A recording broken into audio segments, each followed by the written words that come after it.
जय हिंद, जय भारत, जय उत्तराखंड। नमस्कार, मैं जनौटियाल भारत न्यूज लाइव में आप सबका स्वागत करता हूं। देख लीजिए, मुख्यमंत्री आवास कूच की तैयारी की जा रही है और ये कांग्रेस का जो कार्यकर्ता है, तमाम कार्यकर्ता है। और आगे मैं दिखा दूं आपको, जो कांग्रेस उत्तराखंड कांग्रेस के महिला प्रकोष्ठ के अध्यक्ष हैं ज्योति रौतेला, वो पर चढ़ गई हैं, प्रदर्शन हो रहे हैं, यहाँ पे मांग हो रही है और तमाम मीडिया का झमघट लगा हुआ है यहाँ पे। जी नमस्कार।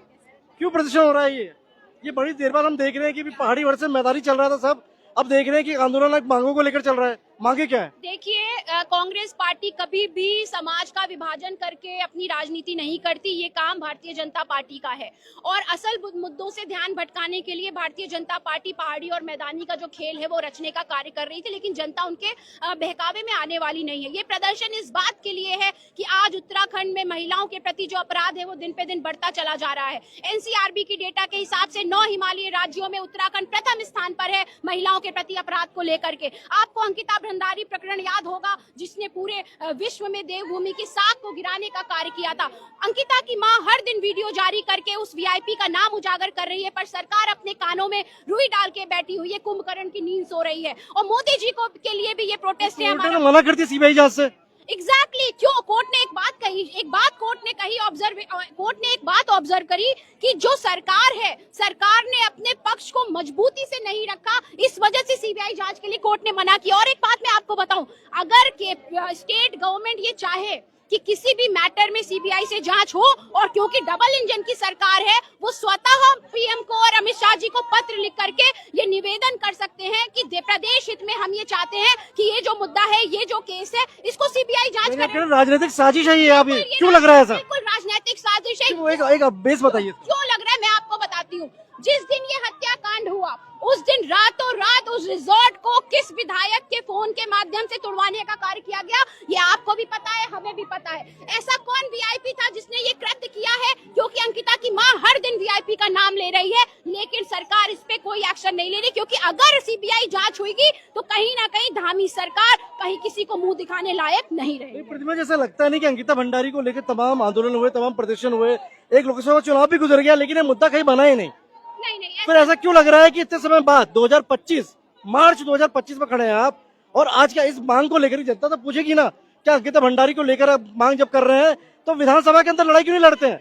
विधानसभा सत्र हो जाता है, वहाँ मांग रखते नहीं है ये सब चीजें। नहीं, अंकिता भंडारी के मुद्दे पे मैं आपको बताऊं, माननीय प्रीतम सिंह जी ने अंकिता भंडारी हत्याकांड की सीबीआई जांच को लेकर के सदन में सवाल रखा था। और देखिए, आप समझते नहीं है, ये सत्ता में बैठे जो लोग हैं बड़े हठधर्मी हैं, बड़े अहंकारी हैं, ये विपक्ष के विधायकों को सुनते नहीं है। कितनी बार जो है हमारे विधायकों ने जो है उनको पत्र लिखा कि हमें सुनने का मौका दीजिए, लेकिन वो नहीं सुनते। तो ये भारतीय जनता पार्टी की ये अहंकार है, और यही अहंकार जो है उनका, वो आपने देखा, जो 400 पार की बात कर रहे थे, उन्हें आज 2 बैसाखियों के सहारे सरकार चलाने की जरूरत पड़ रही है। मोदी जी ने लोकसभा चुनाव में देश की महिलाओं को ये आश्वासन दिया था कि 33% आरक्षण देंगे। आज हम यहाँ मोदी जी से मांग करते हैं कि हमें 2035 तक का शगुफा नहीं चाहिए, क्योंकि जो आपने शगुफा छोड़ा है उसकी फॉर्मेलिटीज पूरी होते होते 2035 हो जाएगा। हमें आपको महिला आरक्षण देना है तो आज दीजिए और अभी दीजिए। और मुख्य मांगे क्या है? आपने कहा महिला आरक्षण को लेकर कहा, आपने कहा अंकिता भंडारी वीवीआईपी के नाम का खुलासा हो, और क्या क्या मुख्य मांगे हैं आपकी इस प्रदर्शन में? देखिए, जिस तरीके से आपने देखा एलयूसीएल का एक घोटाला हुआ, एलयूसीएल में हजारों लोगों के करोड़ों रुपए, जिसको लेकर के माननीय पूर्व अध्यक्ष गणेश गोदियाल जी ने पौड़ी कमिश्नरी में धरना प्रदर्शन करने का कार्य किया। वो लोग मोदी जी और अमित शाह जी की फोटो लगा करके अपने जो है ऑफिस में ये जो है कुकृत्य करने का कार्य कर रहे थे। तो इसका जवाब भी मोदी जी को देना पड़ेगा भाई, कि उसका जवाब भी मोदी जी को देना पड़ेगा, शाह जी को देना पड़ेगा, कि ऐसी आपकी शय पर जनता को लूटा जा रहा है और आप खामोश बैठे हैं। सहकारिता मंत्री पे भी गणेश गोदियाल जी ने सवाल उठाए हैं। सहकारिता मंत्री इस टाइम जो प्रभार है वो धन सिंह रावत के पास है, तो क्या लग रहा है, पाक साफ है मंत्री विभाग? सहकारिता विभाग तो सदैव घोटालों के बीच में रहा है, चाहे वो सहकारिता विभाग में अनियमितताएं हो, वहाँ पे रिक्रूटमेंट का घोटाला हो, या धन के मिस अप्रोप्रिएशन की बात हो, तो मुझे लगता है धन सिंह रावत जी का जो मंत्रालय है, क्योंकि उनके पास बड़े मंत्रालय हैं, तो उनके पास वक्त नहीं होता कि इस मंत्रालय को कितना समय दे। यही वजह है कि उनके सारे मंत्रालय भ्रष्टाचार की भेंट चढ़ रहे हैं। ये यहाँ पे ये लड़ाई भ्रष्टाचार के खिलाफ भी है। गणेश जोशी जी के आय से अधिक संपत्ति मामले में आपने विजिलेंस मजिस्ट्रेट का ट्रांसफर करने का जो है काम कर दिया। उसके बाद जो आपने जो है मजिस्ट्रेट को अनुमति नहीं दी। जब मजिस्ट्रेट ने वो मुकदमा खारिज किया, उन्होंने दो बातें कोट की। पहली बात उन्होंने कहा कि किसी भी माननीय के खिलाफ जब हमें मुकदमा करना होता है तो सरकार से अनुमति लेनी पड़ती है। सरकार ने जो है हमें अनुमति प्रदान नहीं की। दूसरा, शपथ पत्र नहीं था। तो अब तो मुझे लगता है गणेश जोशी के मुद्दे पे अभी ये बात हो रही है, मंत्रिमंडल विस्तार होगा। मुझे लग रहा है गणेश जोशी जी को बाहर का रास्ता दिखाना चाहिए। धामी जी, अगर धामी जी जीरो टॉलरेंस अगेंस्ट करप्शन की बात करते हैं तो, क्योंकि सैन्य धाम घोटाला आपके समक्ष है। सैन्य धाम में जिस तरीके से आप जाकर वहां देखिए कि जहां से आप शहीदों के घरों से जो मिट्टी लेके आए हैं, वो आपने ऐसी जगह पे रखी हुई है जहां पर मल मूत्र पड़ा हुआ है, जहां पे गंदगी पड़ी हुई है। ये है आपकी नजरों में शहीदों का सम्मान? यहाँ मैं देख रहा हूँ नारी शक्ति तो दिखाई दे रही है, लेकिन मैं हमेशा प्रदेश में देखता हूँ, हमेशा शिकायत आती है कि जो शीर्ष नेतृत्व है उसका साथ क्यों नहीं मिल पाता। यहाँ मुझे कोई बड़ा नेता क्यों नहीं दिखाई दे रहा है।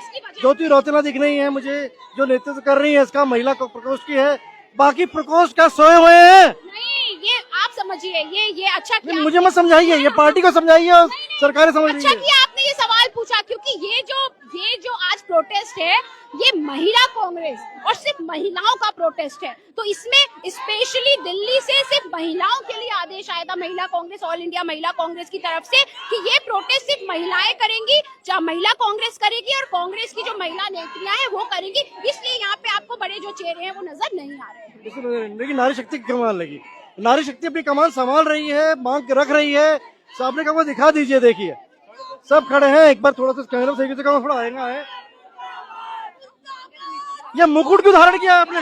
ये कुंभकर्ण है जो मुकुट पहन के सिंहासन में सो रहा है, बिल्कुल गद्दों में, और इतने मुद्दे जनता के। कौन है कुंभकर्ण? कुंभकर्ण जो है हमारे धामी जी हैं, जो इस तरह से सो रहे हैं। अंकिता को 3 साल हो गए हैं। महिलाओं का आरक्षण बिल दिखाने के लिए पास किया जाए, जबकि लागू नहीं होता है। वो जो है झुंझुना जनता को थमा रहे हैं और कार्य धरातल पे कुछ नहीं है। आप कह रहे हैं सो रहे हैं, भाई साहब सो नहीं रहे हैं, थोड़ा साइड हो जाइए। सरकारें भी जाग रही है, थोड़ा निवेदन करूंगा साइड हो जाए। अगर सो रहे होते तो 3 साल बेमिसाल कैसे होते? बेमिसाल उनके अपने ही लोगों को इकट्ठा करके अपने आप ही अपने ही कार्यकर्ताओं को लाके अपनी ही डुगडुगी अपने आप बजा लेते हैं और 3 साल बेमिसाल हो जाते हैं। धरातल में जाइए, आप बस्तियों में जाइए, गरीब लोगों के बीच जाइए, उनसे पूछिए क्या है। ये एक तो सिंहासन डोल रहा है, सिंहासन डोल रहा है। ज्योति, सिंहासन क्यों डोल रहा है? ये आपके वजन से डोल रहा है या भ्रष्टाचार की वजह से डोल रहा है? भ्रष्टाचार की वजह से डोल रहा है। जो सरकार सत्ता में आई है वो आज इस प्रदेश की महिलाओं को सुरक्षित महसूस नहीं करवा पा रही है, युवाओं को रोजगार नहीं दे पा रही है, महंगाई है, कमजोर भू कानून लाती है। यूसीसी में लिव इन को लाके इस प्रदेश देवभूमि उत्तराखंड को शर्मसार करने का काम जो सरकार करती है, उसके खिलाफ आज धरना प्रदर्शन है। मुख्य 5 मांगे क्या है आपकी सरकार से?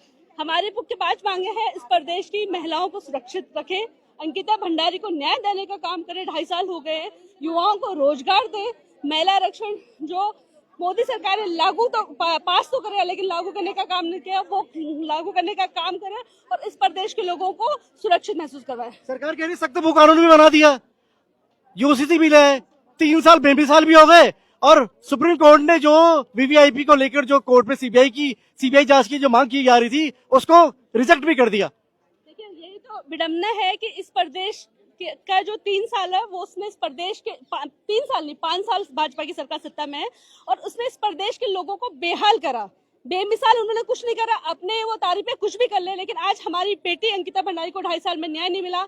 लगातार इस प्रदेश में महिलाओं के ऊपर बलात्कार केस बढ़ रहे हैं, लगातार हमारे प्रदेश में बेरोजगारी बढ़ रही है। भू कानून को लाए तो उन्होंने 2 जिले छोड़ दिए, नगर निकाय नगर पंचायतें छोड़ दी। यूसीसी लाए तो उसमें लिव इन का जो प्रावधान लेके आए उसमें उन्होंने इस प्रदेश के लोगों को देवभूमि को शर्मसार करने का काम इस सरकार ने करा और वो अपनी वाहवाही लूट रहे हैं। लेकिन इस प्रदेश में जो खाई भाजपा की सरकार ने पैदा करी है, जो महिलाओं और युवाओं के लिए काम नहीं करा, वो शर्मसार करने वाली बात है। आपके हाथ में तख्ती देख रहा हूँ, ये 33% महिला आरक्षण विधेयक तुरंत लागू करो। देखिए, मोदी सरकार ने लोगों को फिर एक नया जुमला दिया कि मैंने 33% आरक्षण महिलाओं के लिए पास करा, लेकिन उसको लागू नहीं करा। हम चाहते हैं कि अगर वो सबको सच में कुछ करे तो उनको इस आरक्षण को लागू करना चाहिए। इस प्रदेश की, इस देश की महिलाओं को प्रतिनिधित्व करने का मौका बड़ा मिलना चाहिए। लेकिन ज्योति, लोग तो सवाल सरकार से ही कांग्रेस से ही पूछेंगे ना। अभी नगर निकाय चुनाव हुए, तमाम चुनाव हुए, क्या 33% आरक्षण क्या इन माताओं, बहनों और महिलाओं को मिला कांग्रेस के अंदर? बिल्कुल 33% महिलाओं को मिला कि नहीं मिला? देखिए अब चेक होगा फिर। अगला सवाल करण महाराज जी से होगा। 33% महिलाओं को तो हमारे संविधान में आरक्षण दिया गया है, पंचायती राज में, और वो लोगों को मिला है। निकाय चुनावों में क्यों नहीं मिला? निकाय चुनाव में मिला है पूरा 33% महिलाओं को पक्का। संतुष्ट है? यानी आप संतुष्ट हैं? आप कह रहे हैं कि हो रहा है सब, लेकिन जो मोदी सरकार है वो नहीं दे रही है। नहीं, हम ये कह रहे हैं कि पंचायतों में, निकाय में तो कांग्रेस की सरकार ने, राजीव गांधी जी ने प्रावधान करा है कि महिलाओं को आरक्षण मिले, लेकिन हम चाहते हैं कि लोकसभा और विधानसभा में प्रतिनिधित्व करने का मौका महिलाओं को मिले, और जो कि भाजपा सरकार ने इस वक्त लागू करा पिछले साल, लेकिन पास करा, लेकिन उसको लागू करने का काम नहीं किया। उनको पास करना चाहिए। लोकसभा विधानसभा में मिले। और करण महाराज जी अगर ये इंटरव्यू देख रहे हैं तो कृपया पहला स्टेप खुद ही बढ़ाएं। ये कांग्रेस की जो हमारी बहनें हैं ना, इनको भी कंसीडर किया जाए। और 2027 का जो विधानसभा चुनाव हो, देखने वाली बात होगी कि क्या महिलाओं को 33% आरक्षण मिलता है, नहीं मिलता है विधानसभा चुनाव लड़ने के लिए। और भी है, देखिए माता बहनें सब चढ़ी हुई हैं, हाथ पे कांग्रेस का झंडा है तमाम। अब गरिमा जी के पीछे पहुंच जाते हैं। गरिमा जी नमस्कार। नमस्कार जी। एक धामी सरकार को भी नमस्कार हो जाए यहाँ से।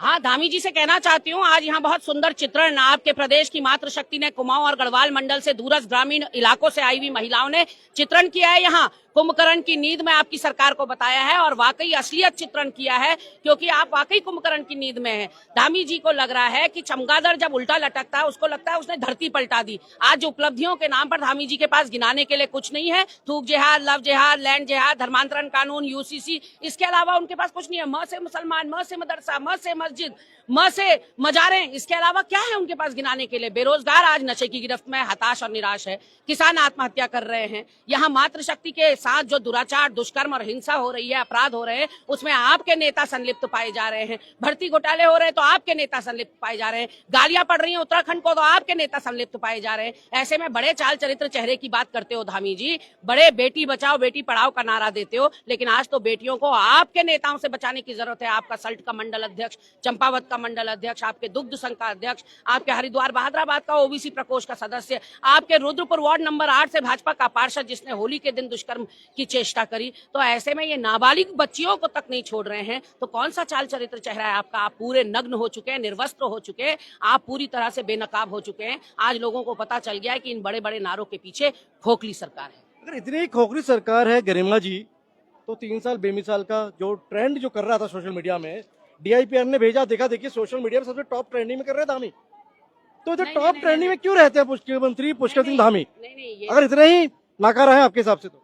नहीं, देखिए कई बार क्या होता है कि आप जो है देखने के लिए नौटंकी भी बहुत बड़ी भीड़ पहुंचती है, नौटंकी करने वालों को देखने के लिए भी। तो ऐसे में ऐसा नहीं है कि वो भीड़ आपके वोटर ही हैं। तो सोशल मीडिया पर ट्रेंड करने का मतलब ये नहीं है, और सोशल मीडिया पर ट्रेंड भी ये केवल आंकड़े हैं। हमने तो खंगाला, हमको कहीं नजर नहीं आया। ऐसे में ये सब किया जाता है क्योंकि आजकल सोशल मीडिया भी पेड है। आप एक्स को देख लीजिए, वो पेड है, फेसबुक को देख लीजिए, वो पेड है। तो पैसे की खनक है सब, और पैसा फेंक और तमाशा देख।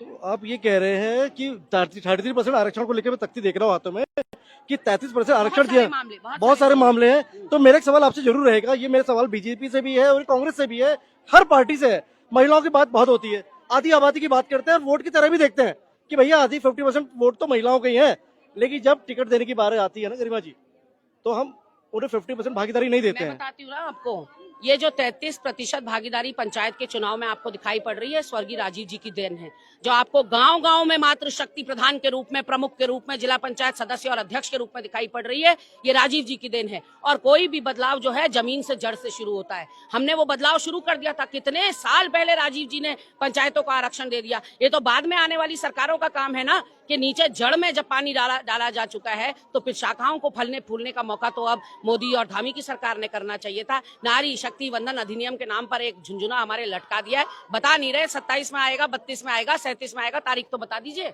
अगर किसी कारणवश 2027 चुनावों तक ये नहीं आ पाता है, तो क्या आपको लगता है, सवाल है मेरा आपसे, कि पार्टियों को अपने अपने स्तर पे, क्योंकि कांग्रेस विपक्ष में है, मांग उठा रही है, क्या कांग्रेस इस तरह की मांग रखे अपनी पार्टी के अंदर कि ये 27 का चुनाव है 2027 का, इसमें महिलाओं को टिकट दे? हमारे नेता राहुल गांधी जी का ये स्पष्ट निर्देश है अपने पार्टी मेंबर्स को, सदस्यों को, कि महिलाओं को बढ़ चढ़ कर हिस्सेदारी, भागीदारी उनकी करनी है, क्योंकि महिलाओं में एक नहीं 1000 गुण होते हैं। हम अनुशासन वाले होते हैं, हम ईमानदार होते हैं, हम पंक्चुअल होते हैं, हम सिंसियर होते हैं, हम मल्टी टैलेंटेड होते हैं, एक साथ कई काम कर सकते हैं। तो और सब्र और संयम महिलाओं के बराबर किसी में नहीं होता। तो ऐसे में महिलाएं यदि नेतृत्व में आएंगी तो देश का दूसरा ही रूप देखने को मिलेगा। और महिलाओं के लिए कार्य योजना महिलाएं क्यों ना बनाए? ये पुरुष ड्राइंग रूम में बैठकर, एसी रूम में बैठकर कॉफी पीते हुए चटकारे लगाते हैं और महिलाओं के लिए नीतियां बनाते हैं। ऐसे में भी हम चाहते हैं कि इस देश का भला यदि हो सकता है तो महिलाओं को बढ़िया नेतृत्व देकर, बड़ी तादाद में नेतृत्व मिलकर हो सकता है। और हम पुरजोर रूप से पार्टी में इस बात को उठाएंगे भी। और हमारी पार्टी बहुत संवेदनशील है, वो समझती भी है। हमारी वो पार्टी है जिसने पहली प्रधानमंत्री महिला के रूप में दी, पहली राष्ट्रपति महिला के रूप में दी, पहली लोकसभा अध्यक्ष महिला के रूप में दी। तो आप क्या बात कर रहे हैं? कांग्रेस पार्टी तो हमेशा महिलाओं का बहुत सम्मान करती है। आपके जवाब से ही मेरा एक आखिरी सवाल है, लगता नहीं कि 25 साल उत्तराखंड को बने हुए हो गए हैं, तो क्यों ना यहाँ की जो मुख्यमंत्री हो उत्तराखंड का कोई महिला हो? नहीं, बिल्कुल, यदि कोई काबिल महिला है जो इस उत्तराखंड को संभाल सकती है, यहाँ की अनेकता में एकता को संभाल के रख सकती है, इसको गुलदस्ते को, इसके सौहार्द को बनाए रह सकती है, तो निश्चित रूप से महिलाओं को मौका जरूर उत्तराखंड को देना चाहिए और पार्टियों को देना चाहिए। महिलाओं को मौका मिलना चाहिए राजनीति में। देखिए, महिलाओं को मौका मिल रहा है। नहीं, राठौर जी भी हमारे साथ है। महिलाओं को अगर मौका नहीं मिलता तो शायद उस पद में नहीं आती कि तमाम ये पुरुष देख रहे हैं, इनका नेतृत्व महिलाएं नहीं कर रही होती। ये एक बड़े सवाल है कि महिलाओं की भागीदारी की बात तो होती है सरकारों में, तमाम सरकारें करती हैं, लेकिन अधिकार देखिए, हमारी महिला देखिए स्कीम आ गई है, ये भी महिला ही है। महिलाओं को मौके मिल रहे हैं, नेतृत्व कर रही है महिलाएं, लेकिन राजनीतिक पार्टियां जो पॉलिसीज बनाने की बात करती हैं, विधानसभा और लोकसभा के अंदर, लोकतंत्र के सर्वोच्च मंदिर के अंदर, वो कहीं ना कहीं ये जुमला तो छेड़ देती है, लेकिन महिलाओं को उनका अधिकार नहीं मिल पाता। इसी बात की लड़ाई रहती है और महिलाएं सड़कों पर भी उतरती है जब ज्यादा कदम। अब ये देखने वाली बात होगी कि सरकारें इस पर क्या कदम उठाती हैं। क्या ये महिलाओं की बातें केवल कागजों तक रहती है, किताबों तक रहती है, या हमें जमीन पर भी कुछ देखने को मिलता है? मैं भारत न्यूज लाइव के लिए कैमरा पर्सन शिववर्धन सिंह के साथ Ajay note. Bharat news live से जुड़ने के लिए इसे लाइक, सब्सक्राइब और बेल आइकन दबाएं।